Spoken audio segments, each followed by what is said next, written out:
Muy buenas tardes a todos. Mi nombre es Omar Móvil, profesor de la clase de termodinámica para ingenieros químicos, y en la tarde de hoy vamos a darle inicio a los temas del capítulo más importante de la clase, que es el capítulo número 10 del libro de Smith Van Ness.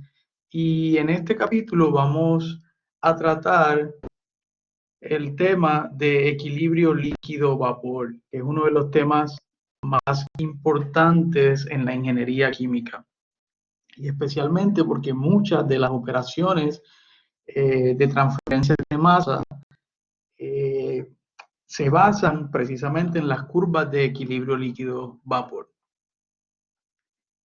Entonces la pregunta es, ¿por qué ¿verdad? Estamos estudiando equilibrio líquido-vapor? Porque vamos a aprender a hacer gráficas de equilibrio líquido-vapor. Pero antes de discutir esos temas, quería pedirles que por favor revisaran estos dos videos en YouTube. Yo espero que todavía estén disponibles para que ustedes tengan una idea de el material que se va a discutir en la clase. Una de las razones, como ya les adelanté, por la que un ingeniero químico necesita aprender de equilibrio líquido-vapor es por las aplicaciones. Nosotros como ingenieros químicos somos los llamados a diseñar equipos de transferencia de masa como absorbedores, que los va a ver en su clase de Mass Transfer 1, y también columnas de destilación, que va a verlo en su clase de transferencia de masa 2. Ambas operaciones se basan, o ambos diseños, porque nosotros vamos a hacer diseños preliminares de absorbedores y de columnas de destilación, necesitan o requieren el uso de los datos de equilibrio líquido-vapor para poder evaluar el número de etapas de ese equipo. A lo mejor usted no puede entenderlo ahora muy bien, pero lo que quiero es decirles que es bien importante tener claro estos conceptos para luego poderlos aplicar en la clase de transferencia de masa. Vamos entonces, dicho lo anterior, vamos entonces a hablar de los objetivos. O sea, este capítulo es bien amplio. Estos primeros 20 minutos que va a durar el video se los vamos a dedicar a definir algunos conceptos, mostrarle algunas gráficas de equilibrio líquido-vapor para que usted vaya teniendo una idea. Pero en general, cuando terminemos todo el capítulo 10, que es bastante extenso, usted va a ser capaz de definir la naturaleza del equilibrio líquido-vapor, obtener diagramas, leer de esos diagramas composiciones, explicar la ley de Raoult, la ley de Henry, los valores de K, y hacer cálculos usando esas leyes, y además de eso hacer cálculos de bubble point and dew point calculation. Usted va a poder determinar la presión, la temperatura y las composiciones de dew point o de bubble point. ¿Está bien? Así que es bastante lo que se va a cubrir en el siguiente examen, por eso equivale a 150 puntos de la clase. Vamos entonces a definir o a revisar conceptos que usted tiene claro, por ejemplo, lo que es el equilibrio, cuando estamos hablando precisamente de equilibrio líquido-vapor. Y en este pistón podemos ver precisamente eso. Tenemos una fase líquida, ¿verdad?, que está en menor cantidad, y obviamente todo este volumen ocupado por la fase gaseosa. También vemos que es una mezcla de octano y hexano. Vemos que es una mezcla de octano y una mezcla de hexano. Y sabemos que cuando se alcanza el equilibrio ya no va a haber variaciones en la temperatura y la presión, es decir, este pistón ya no se va a mover. Y obviamente este líquido, ¿verdad?, va a estar en contacto con su vapor, dependiendo precisamente de las condiciones de presión y de temperatura que se alcance. Nosotros podemos observar que en el equilibrio se logra una fracción líquido de hexano de 0.43. Eso quiere decir que la concentración en el líquido de octano es 1 menos 0.43. mayores. Igual entonces sucede con la fracción en el gas. Vemos que la fracción de hexano es 0.89, eso quiere decir que la fracción de octano es 1 menos 0.89. Entonces nosotros nos damos cuenta que el componente más volátil, obviamente, ¿verdad? En este caso es el hexano. Vemos que casi el 90% de la composición del gas es ese componente. Por tanto, sabemos que es bien volátil. Y si es bien volátil, nosotros sabemos que la presión de vapor que ejerce el hexano es mucho mayor que la presión de vapor. Recuerden, a la presión, los componentes más volátiles tienen presiones de vapor mayores, más altas. ¿Ven? Así que en este caso ya podemos empezar a decir que la presión de vapor del hexano es mucho mayor que la presión de vapor del octano. También vemos algo que tiene sentido, y es que en la fase líquida, por ejemplo, vemos que la fracción del octano es mayor, es 1 menos 0.43, precisamente porque el octano es mucho más pesado, es menos volátil, y entonces él prefiere estar en la fase líquida. Ahora, cuando hablamos de equilibrio, es bien importante entender que esto no se trata de un sistema estático, no es estático. Alcanzar el equilibrio no significa que sea estático. Alcanzar el equilibrio significa que el potencial químico del componente, por ejemplo, el potencial químico del hexano en el gas o en el vapor, es exactamente igual al potencial químico del hexano en el líquido. Es decir, en arroz y habichuela, la misma capacidad o ganas que tiene el componente hexano, ¿verdad?, de escaparse a la fase líquida, es exactamente la misma gana, el mismo potencial que tiene el hexano en la fase líquida de escaparse a la fase vapor. Entonces, por eso no es posible percibir ya cambios netos. No hay cambios netos, pero eso no significa que no haya movimiento. Siempre hay un movimiento continuo. Hay hexano yéndose al vapor y hexano regresando al líquido. Así que vamos a tener en cuenta eso al momento de definir lo que es equilibrio, especialmente cuando estamos hablando de líquido y vapor. Equilibrio. ¿Okay? Vamos entonces ahora a recordar conceptos sencillos de cómo se mide una composición. Nosotros sabemos que podemos medir la composición en fracción molar. Y usted sabe que es básicamente el número de moles de I sobre el número de moles totales, ya esté como M o M punto. También podemos usar la concentración molar, en este caso sería, ¿verdad?, la fracción molar sobre el volumen total. Y en práctica, porque nosotros sabemos que la fracción, si lo vemos aquí, la fracción son los moles de I sobre los moles totales, y el volumen es metros cúbicos o sí, metros cúbicos, ¿verdad? Déjenme borrar aquí nuevamente. Tenemos que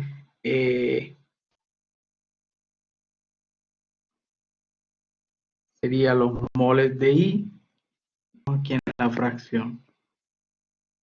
Déjenme escribirlo bien. Serían los moles de I sobre los moles totales. Y tenemos el volumen, en este caso, en metros por mol, sería metros cúbicos sobre moles totales. Y vemos que los moles totales se cancelan y nos queda entonces mol por metro cúbico, que es prácticamente concentración. ¿Okay? ¿Cómo calculamos el peso molecular de una mezcla o de una solución? Usamos mezcla para gases, solución para líquidos. Si yo quiero calcular el peso molecular, ¿verdad? Voy a sumar la fracción del componente I por ese peso molecular. Por ejemplo, si yo quiero hallar el peso molecular de una mezcla que tiene oxígeno al 80% y nitrógeno al 20%, pues sería 0.8 por el peso molecular del oxígeno más 0.2 por el peso molecular del nitrógeno. ¿Ven? Así que estamos repasando porque todos estos conceptos usted ya los vio en sus clases de química general y balance de materia. ¿Está bien? Así que vamos entonces ahora a empezar a discutir diferentes tipos de curvas de equilibrio líquido-vapor. Y el primer ejemplo aparece el sistema tetrahidrofurano, que va a ser el componente 1, y carbon tetrachloride, que va a ser el componente 2. Siempre vamos a ponerle al componente 1, o sea, al componente más volátil, el número 1. Bien, que no se nos olvide eso, el componente más volátil siempre va a ser el número 1. Además de eso, las curvas de equilibrio líquido-vapor yo las puedo graficar en base a la presión o en base a temperatura. Pero siempre en el eje de las X va a haber tantos datos de la fase líquida, por eso aparece XY, como de la fase vapor, por eso aparece Y1 y X1, perdón, porque aquí estamos siempre, vamos a graficar en términos del 1. Ojo, miren que estamos mirando por ahora sistemas binarios, es decir, que hay únicamente dos componentes y siempre vamos a graficar la fracción X en el líquido y Y en el vapor en el mismo eje de las X, pero para el componente 1, que es el más volátil. Entonces, como el componente 1 es más volátil, además de eso, cuando estoy graficando, cambiando la presión, en este caso es a diferentes presiones, la temperatura se va a permanecer constante o va a permanecer constante. Cuando estoy graficando fracciones versus temperatura, entonces la presión se va a mantener constante. También vamos a mirar, en este caso, ¿verdad? Como el componente 1 es el más volátil, y entonces yo tengo dos extremos, ¿verdad? Tengo el extremo cuando X y Y valen 1, es porque están puros. ¿Ven? Cuando X1 y Y1 valen 0, es porque el componente 2 está puro. Así que cuando X1 y Y1 vale 1, es porque el componente 1 es puro. Cuando X1 y Y1 valen 0, es porque el componente 2 está puro. No hay ni uno, no hay uno ni en el líquido ni en el vapor, es porque solo hay el componente 2. Así que eso quiere decir que si yo miro sobre esta línea donde solo hay el componente 1, aquí sería esta. Vamos a pintarla aquí gordita porque corría un poco. Vamos a suponer que aquí es 1 exactamente. Aquí es 1 exactamente. Así que como 1 está puro, la presión que se lea en el sistema pues va a ser prácticamente la presión parcial a 30 grados. ¿Y cómo yo puedo calcular la presión parcial de ese componente 1 con Antoine? A esta temperatura de aquí. Y A, B y C son constantes que puedo obtener del libro. Así que este punto siempre va a corresponder a P1 SAT, a la presión de vapor del componente más volátil, porque es más alta, mientras que la presión de vapor del componente 2, porque aquí el componente 2 está puro, pues va a ser este punto que usted ve acá. Y entonces tiene lógica porque estamos diciendo que la presión de vapor es más del componente 2, porque ese es el menos volátil. Entonces usted ahora me va a creer, ¿verdad?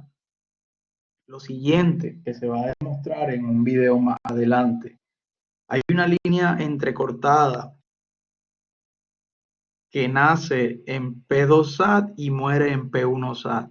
O si quiere verlo del otro lado, nace en P1SAT y muere en P2SAT. Acuérdense, P1SAT, la presión de vapor del componente 1 puro, P2SAT, la presión de vapor del componente 2 puro. Así que esa línea tiene como puntos extremos P1SAT y P2SAT. ¿Está bien?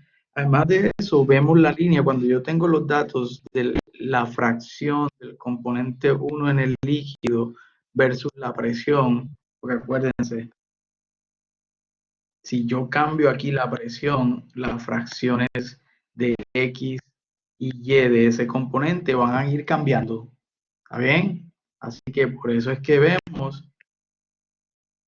que si yo cambio la presión manteniendo la temperatura constante, pues esa fracción de X1 va a ir variando. ¿Está bien? ¿Y por qué yo sé que es esa? Porque es la de arriba. Porque acuérdense, cuando yo tengo presión aquí,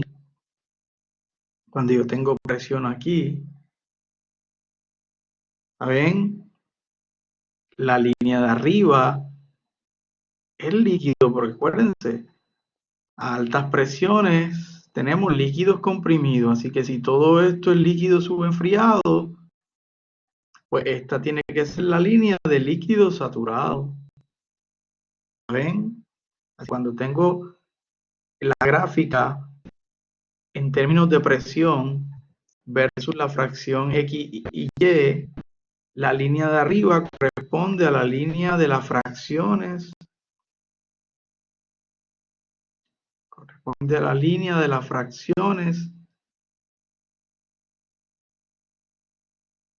del líquido, mientras que la de abajo, a bajas presiones, se favorece, ¿verdad?, los vapores, así que la de abajo corresponde a la fracción en el vapor de ese componente. No nos podemos confundir. ¿Por qué? Porque todo lo que tenemos de este lado de acá, vamos entonces a escribir, esto es líquido subenfriado o comprimido.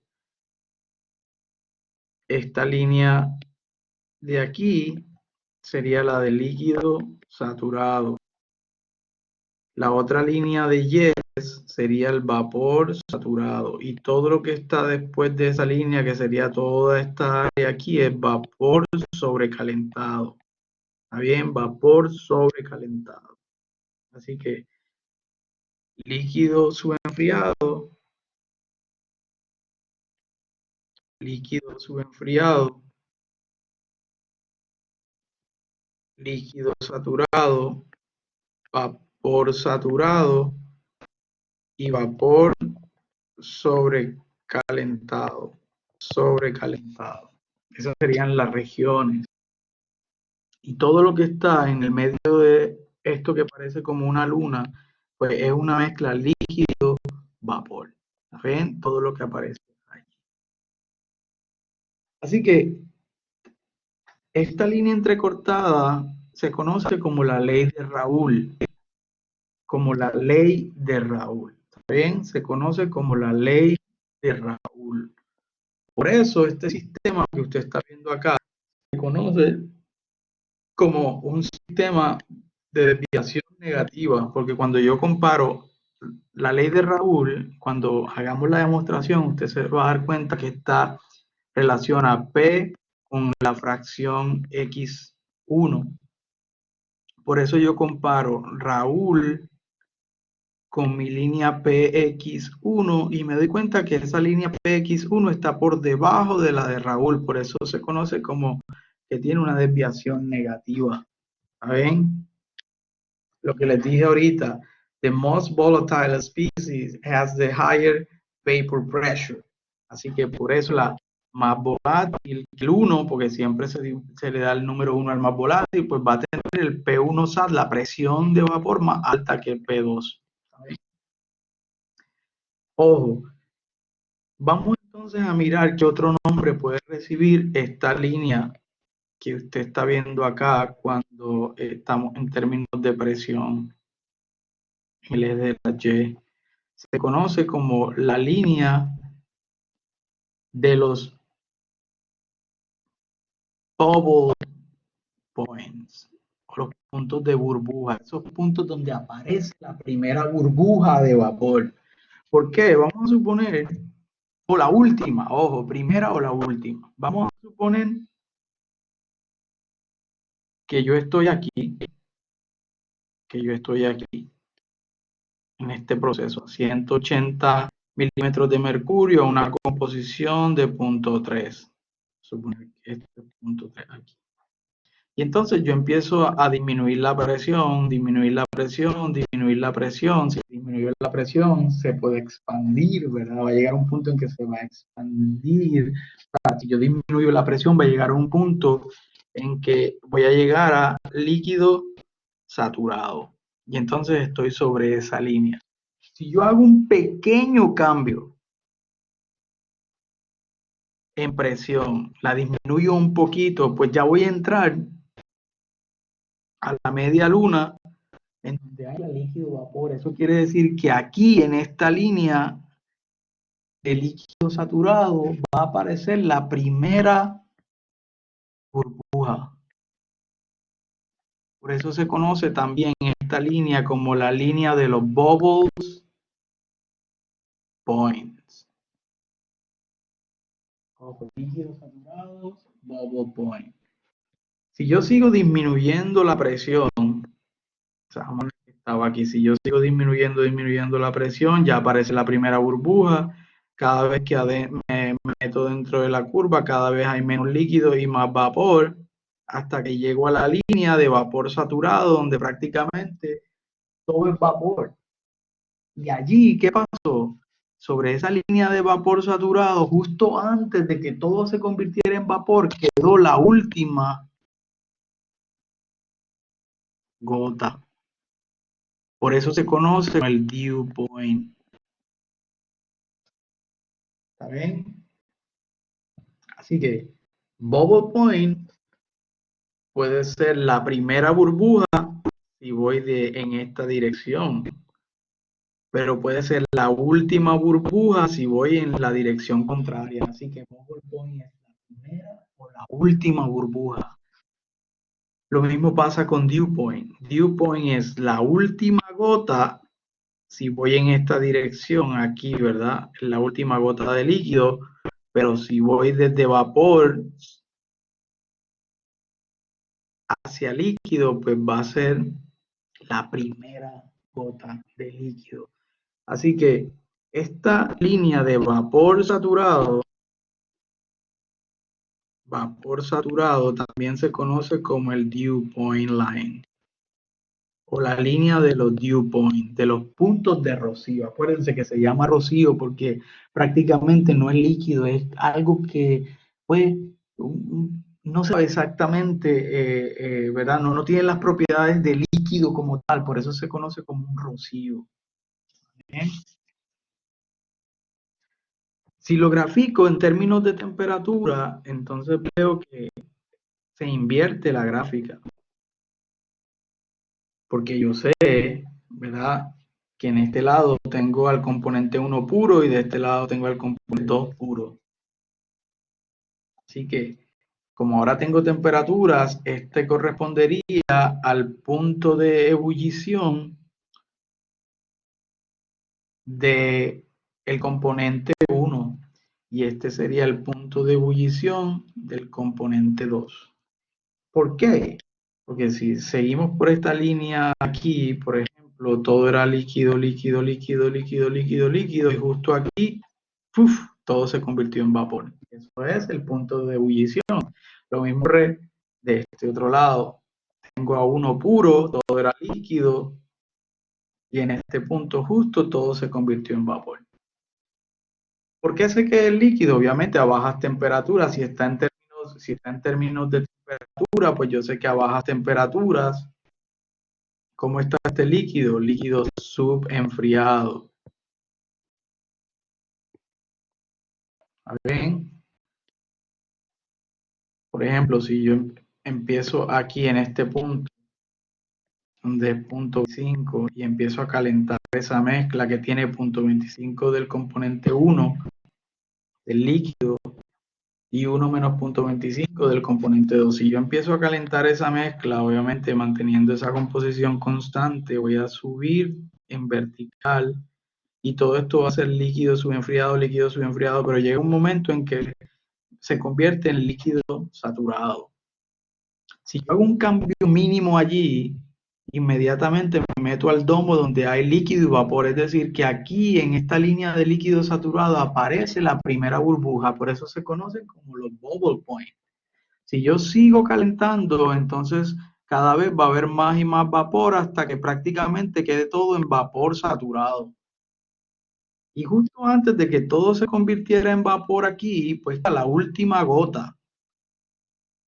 Así que por eso esta línea se conoce como bubble point y esta línea como dew point. Ojo, es la primera burbuja si voy en esta dirección, porque partí de líquido, obviamente aparece la primera burbuja acá, pero si yo voy de vapor a líquido, es la última burbuja antes de que todo se convierta en líquido. ¿Está bien? Lo mismo ocurre con el dew point. El dew point, si voy en esta dirección de líquido a vapor, esta es la última gota.